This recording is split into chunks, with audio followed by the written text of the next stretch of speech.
Well, I suppose it was because of philosophical questions that interested me since I was a teenager, really. And they led me through the study of the humanities to wonder what we were doing in the university when we were, for example, dealing with supposedly helping to understand the work of literature. And I wrote a book about why I thought we got that process wrong, called Against Criticism, which was like taking an enormous gun and shooting your foot off. And I decided that that was the time to disappear from the academy. No, I'm joking. What happened was that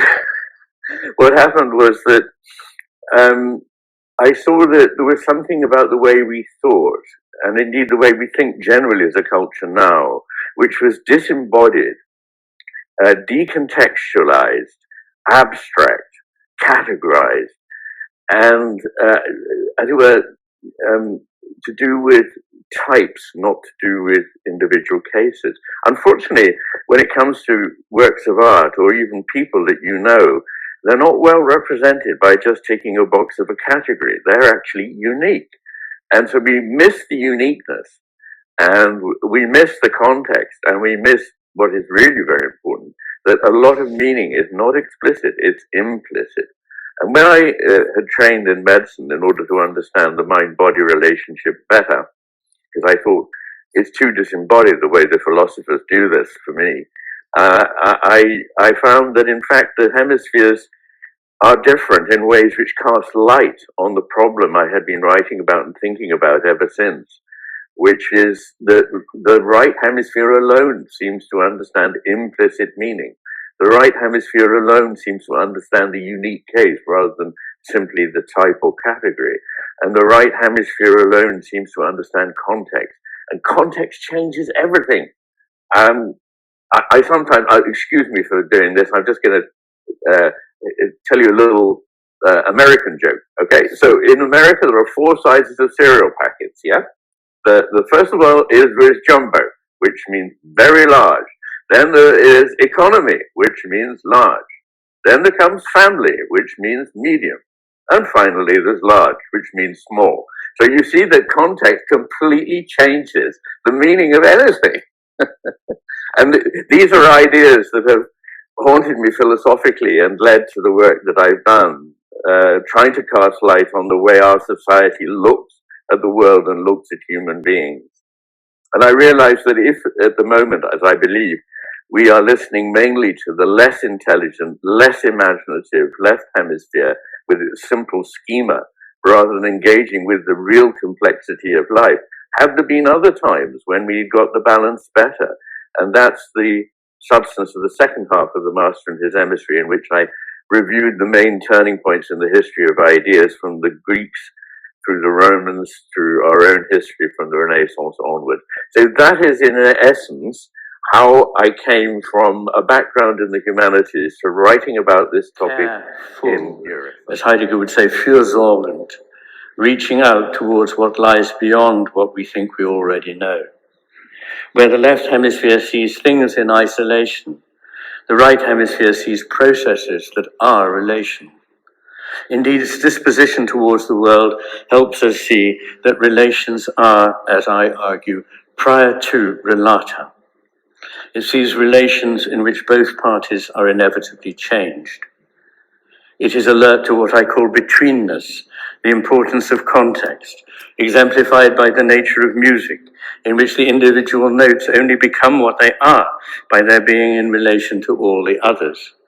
It sees that decontextualization and explicitness destroy the nature of whatever lies in a web of interconnectedness. It sees that our understanding has to be participatory, and that the soul and body are not opposed, but discernibly different aspects of one reality. It is better at holding together apparently conflicting positions, whereas according to the left hemisphere, nothing can be separate and connected, precisely measurable and intrinsically imprecise, immanent and transcendent at the same time.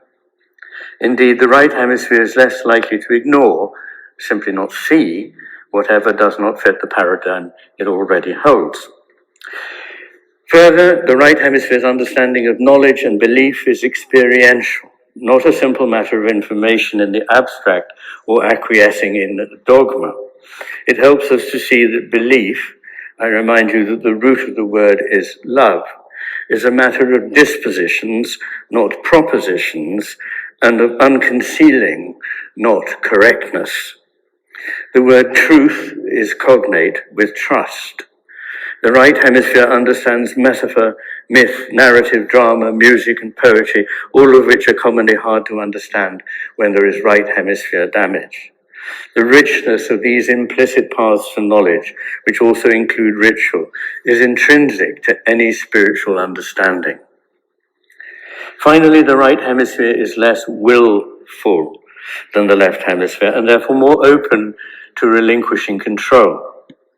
It can understand the value of what in Buddhism is called emptiness, and the part played by negation in creativity, the power of silence and stillness, of not knowing and not doing, of withdrawing in order to permit something truly other to manifest itself for the first time. It is the substrate of the mature self as opposed to the immature ego. It can understand that suffering can be generative, and it can understand the valor in vulnerability and the dark side to what we think is merely good. None of this makes sense to the reductive materialist, and this is another reason and another sense in which the left hemisphere leads us away from the truth of the divine.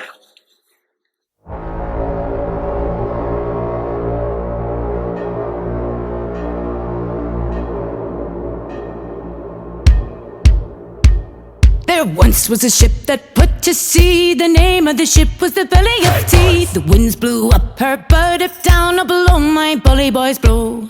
Soon may the Wellerman come to bring us sugar and tea and rum. One day when the tonguing is done, we'll take our leave and go. She'd not been 2 weeks from shore when down on her a right whale bore. The captain called all hands and swore he'd take that whale in tow.